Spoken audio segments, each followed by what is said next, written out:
Good evening. While people continue to flee from Ukraine, some New Mexicans are venturing into the danger. That's right. They're helping Ukrainians escape the war and find safety in Poland. News 13's Annalisa Pardo shows you.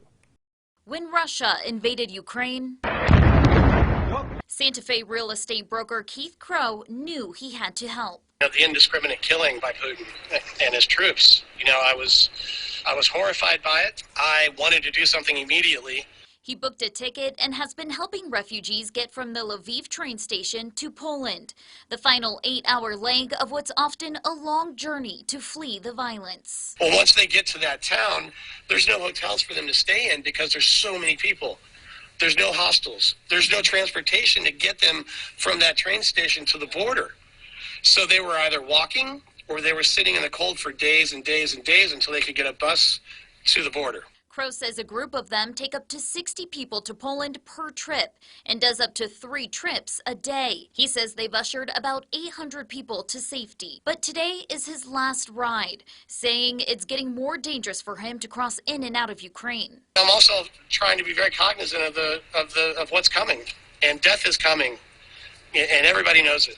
Refugees at the Polish border then may run into people like UNM's Dr. Matthew Wilkes, who arrived with the organization Team Rubicon last week. So our plan is to set up stations at several of the border crossings and treat people as they come by.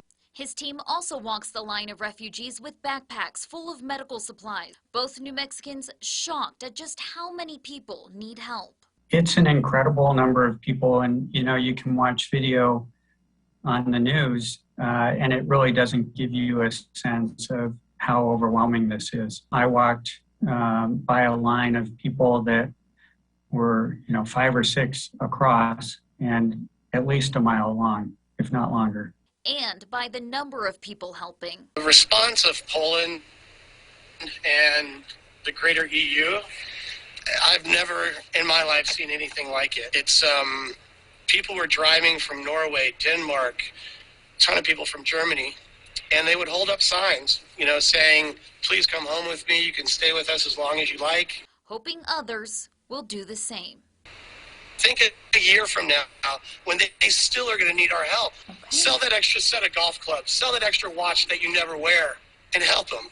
Do something. We end up getting refugees in New Mexico. People should open their hearts and their homes and welcome them in. Annalisa Pardo, KRQE, News 13. Quite a story.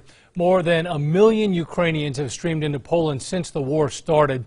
Dr. Wilkes will be in Poland for the next 2 weeks, while Crow will turn his attention to a GoFundMe to hire taxi drivers to get those refugees to the Polish border.